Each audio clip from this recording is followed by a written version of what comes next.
Miss Dolina Morris Pelly married Mr. Adele Trellis Stone, a man so tired, stubborn, and old, he couldn't even pull up his pants.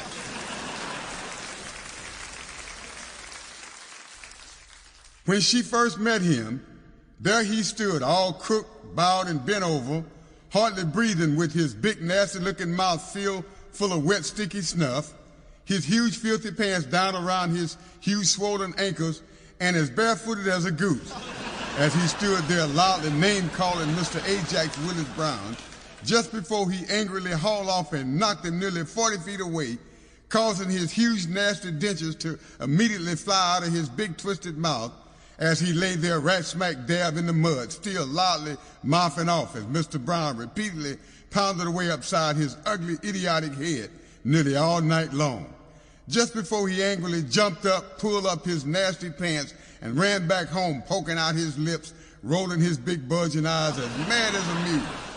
All day and night long, if it wasn't one person, it was always the next, getting into uncalled for arguments with Mr. Adele Trellis Stone, as he stood there angrily balling up his small wrinkled fist, rolling his huge bulging eyes and loudly popping off, just before somebody else he didn't even know would angrily rush over, haul off, and knock the living daylights out of him, nearly taking off his small crazy head with every single blow as he continued running his big blabber mouth at 90 miles an hour. On and on he'd always repeatedly go, provoking folk one right after the next, until just like clockwork somebody else would do the exact same thing. And off he'd go, running and ripping while ducking for cover, as they once more angrily went upside his small knotty head until he reluctantly finally shut up. Even old ladies would eventually haul off and knock him down every once in a while as he stood there fussing, arguing, and loudly bickering back word for word, on and on tirelessly, although each time he was as wrong as two left shoes.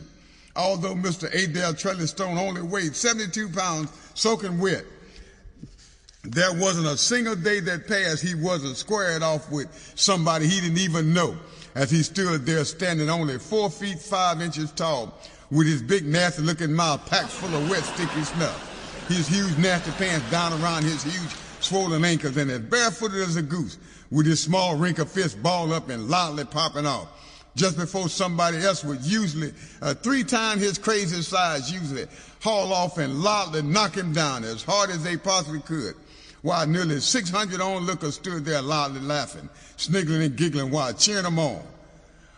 Up out of the deep blue sky would always... Sample complete. Ready to continue?